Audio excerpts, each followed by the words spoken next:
Organized statements made by government officials at press conferences may sometimes not necessarily reflect the government's position on issues like human rights, torture, and democracy.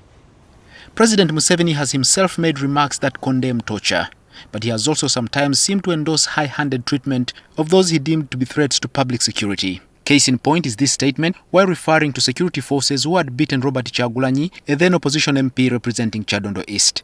Where I said, okay, let me study how he was beaten. Now, when I studied, I found the man had been beaten properly in the right way. But not so long after, the president expressed his position on torture quite clearly.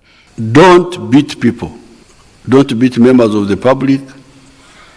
Don't beat even criminals. You are not allowed to beat anybody. For human rights experts Livingstone Sewanyana of Foundation for Human Rights Initiative and Adrian Juko of Human Rights Awareness and Promotion Forum, it is the contradiction in these two statements that explain the human rights problem in Uganda.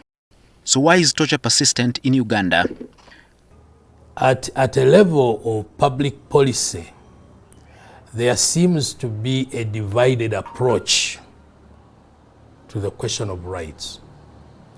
Where some officers will speak highly of the necessity to uphold human rights, there are those who see that their continued entrenchment in power can only be guaranteed or assured through high-handedness, through actions that instill fear, that silence political dissent, and are therefore in a position to subdue the popular will.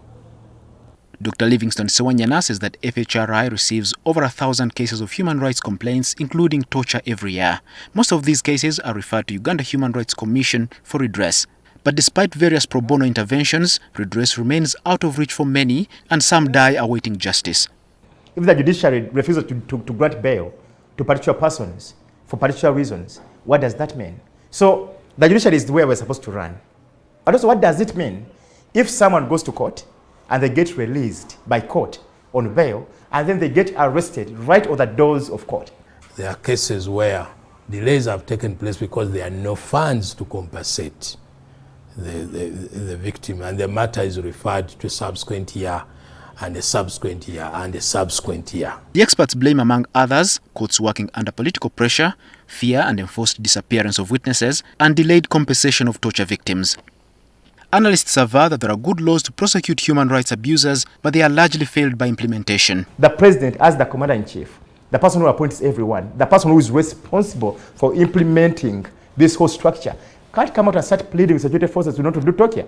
He has to come out and order them not to do torture. As simple as that. A UN Human Rights Council meeting in Geneva recommended on the 27th of February that Uganda ratifies the International Convention for the Protection of All Persons from Enforced Disappearance in light of reports in 2021 polls, ensure compliance with anti-torture laws, hold security agencies accountable for torture acts during 2021 polls, among others. Like the analogy of corruption, experts say ending human rights abuses like torture in Uganda entirely depends on government and the president's will to act. Edward Muhumza, NTV.